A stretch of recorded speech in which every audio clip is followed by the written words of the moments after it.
How many of your friends do you think you've lost, unfortunately, over the years? The number is uncountable. When you are dreaming of a deal to fall out the sky, it don't happen like that. But once you get to see how things work, you learn to maneuver a little better in situations. Everybody think they're owed something. You gotta work for everything you get. You had a discrepancy with a brother by the name of Aaron The Plumber, I believe it was. And I asked you about it briefly earlier, being inquisitive, trying to see where his head was. And he was like, Malik, yo, what's up? This is Malik, Wild Moguls TV podcast. And you know where I am and what I do. But I wanted to try to follow up on some things that I did in my past. Once upon a time in my former life, I had a show called Peacemaker, LA Gang Wars, in which I went out and interviewed brothers in various communities. And I just happened to interview this brother back then. He was a lot younger, and his name is Donut. Already. Don't get it twisted. It's not Donut, it's Don't Nut for the ladies. Hello. So I wanted to ask you, man, good seeing you. You as well. It's been many years. It's been like 16 years, maybe. Already, I appreciate the opportunity once again. Yeah, I appreciate you coming on to my show, man. And Mine? when you came on, gang violence and gang activity, or should I say poverty, because I don't like to label people as gang members. I think that's inappropriate. Their mothers didn't raise them to do that. Right. Based on the community, I think it's poverty. He was on my show in 2010, and we'll show a clip of it too, by the way, with him on there with Bosco and a few other brothers. Definitely. Deep in since then, and how has it changed? I see you with Ray J as a friend, a confidant, and Absolutely. I don't loosely use the term bodyguard, but of course you protect his best interests. Absolutely. Right along with everyone else I love. Okay, yeah, that's for sure. That's you now. It's been a blessing. You know what I'm saying? When we did that show, I've been shot up a couple of different times and in and out of jail for different situations. And I was just an angry individual. And from then to now, I've learned to manage my anger a lot better and count my blessings and really, really cherish real love and genuine friendship and things of that nature. You know, I've done had the chance to go on the road with Naughty by Nature. I do church road management now, just learning different things and playing the back role this whole time has gave me a lot of insight and knowledge as far as just hands-on how things really work. Because when you are dreaming of a deal to fall out the sky, it don't happen like that. But once you get to see how things work, you learn to maneuver a little better in situations. Everybody think they're owed something. You got to work for everything you get, regardless if you're a millionaire or if you're working at McDonald's.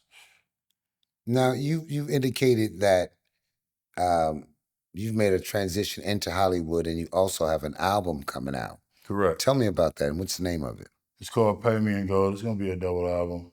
I got a lot of records I done recorded over the years. Never really mainstream released anything because I didn't feel it was my time. I'm staying patient, staying humble, staying grounded. But that also gave me a lot of insight on how I want my art to come out, because it is a form of art. You grew up in Inglewood. For the people that don't know exactly what community you grew up, because I don't call it gangs, I call it communities. Absolutely. What community did you grow up in, and tell the audience a little bit about that experience. Inglewood, California, the throne I call home, city of champions. And my mom and dad were together. I didn't come from a single parent home. I went to Catholic school all the way up to the 7th grade, so I'm very knowledgeable. It wasn't like this was forced on me. This was a choice I made because these are my friends, and I love them. That was pretty much that transition. So we remove all the stuff that goes on in gang life or poverty or growing up young and all that. Would it be fair to say that, because once on my show you made a statement and I can still hear it in my head, you said, this is all I got, this is all I have, this is all I love. Would it be fair to say that it's really the concentrated love that you have for the people that you grew up around as opposed to you disliking somebody else on the other side of the tracks? Absolutely. Explain that to me. How does that work? Definitely. I mean, it's my friends. I'm gonna hurt you before you hurt me. How many of your friends do you think you've lost, unfortunately, over Whew, the years? the number is uncountable.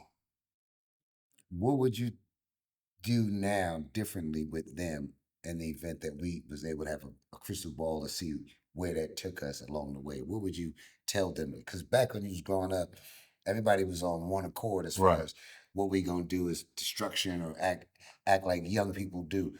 What would you tell them differently to do now, based on your experience? Man, it's a whole lot easier to stay positive. Period, point blank.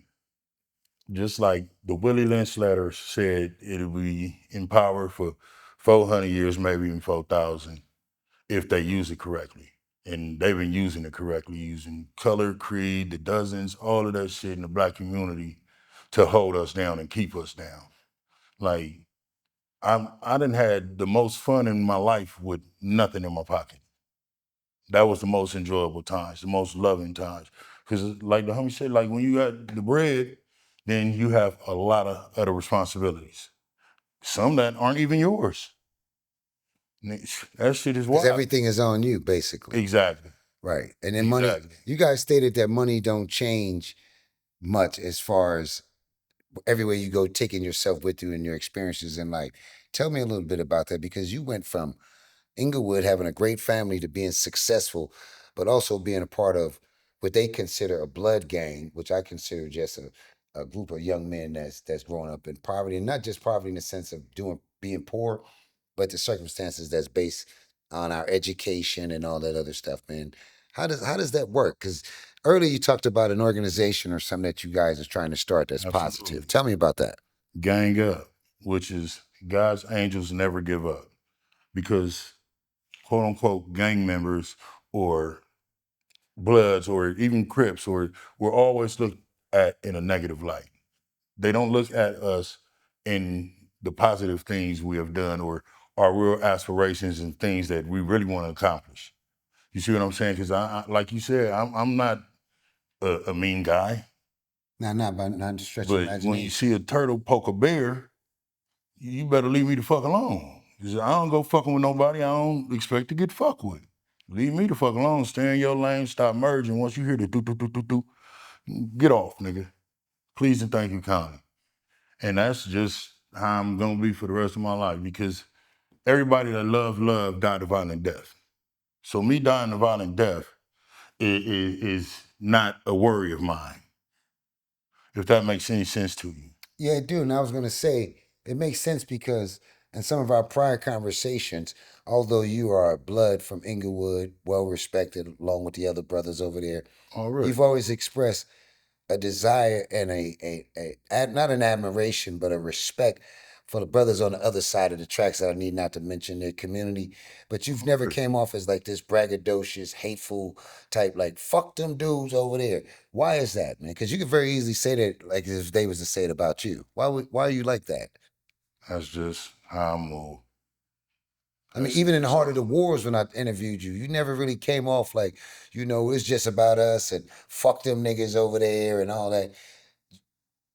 Was it the love you had for your community that you was trying to express? Absolutely. Absolutely. More than just my community, just the human race, period. Because it's deeper than just where I'm from.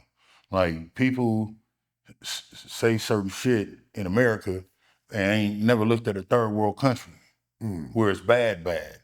Motherfuckers is talking about they on demon time and ain't never seen a demon in their life. Motherfuckers ain't never seen the last breath. But you're running around with the clips and extendos and this, that, and the third. That shit is hilarious, bro. And all these niggas is telling. So what the fuck, you know what I'm saying? Like, shit, I'd rather you leave you the fuck alone because I know you're gonna tell on me for sugar out. Now a lot of these people are pretending to be something that you guys were as far as growing up in life and thought that that was the exact only direction to go. What Exactly. advice can you give the dudes now that's turned up and they think they can just be that king nigga man in them streets? These youngsters, man, to be honest with you. Find something to love your parents, because them the only motherfuckers gonna be there for you. Your children, you love them. But I mean, you a real respected blood around the world. You know, been on TV, been in the streets. This is gonna come off different to some youngster that's at the house that's really thinking he top dog and that. I mean, How can he receive that coming from you? Where he really get it? Man, sit down and listen to my story. Look at all the reality in my life, opposed to some Grand Theft Auto shit or some fucking Black Ops shit or the video games and all that type shit. Like when I grew up, nigga, you had to go outside to be outside. You had to really walk through neighborhoods. You had to get from here to there. We didn't have Ubers. We didn't have text messages. We didn't have video games where I could just sit up in a house and talk shit. You know what I'm So saying? you couldn't be a keyboard gangster. At all. KBG. Exactly. Now I noticed on television because I had an opportunity to see it, where you had a discrepancy with a brother by the name of Aaron the Plumber, I believe it was. And I asked you about it briefly earlier, being inquisitive, trying to see where his head was. All And right. he was like, Malik, I'm gonna let you tell him what he said. He was like, Malik, no, no, no. That was before my pre-anger management. Yeah, absolutely. Tell me about that, man. I mean, it was after I finished my anger management course before I got on the road once again. We was in Atlanta. I didn't know the dude from Adam. Nigga accused me of stealing though. And I don't know if he thought I was a reality show dude or whatever. You talking about Aaron the Plumber? Yeah, absolutely. Over a phone charger, bro. And the fact that you accused me of stealing and was talking aggressively is what riled me. But I still wasn't going to, jump the gun because of the simple fact I know his cameras there. And I know this nigga gonna tell or try to sue. But also, you said something clinical kicked in as far as your anger management or your cognitive thinking, where you was like, I don't want to go to that extreme because you may go too far. Or Exactly. anything could happen. Tell them about that because these kids need to know how to cut it on and cut it off. Right. It's like in my anger issues, it would get to a point to where I would see red. And all I would see was red. And I wouldn't see anything else until I went and talked to myself for a minute.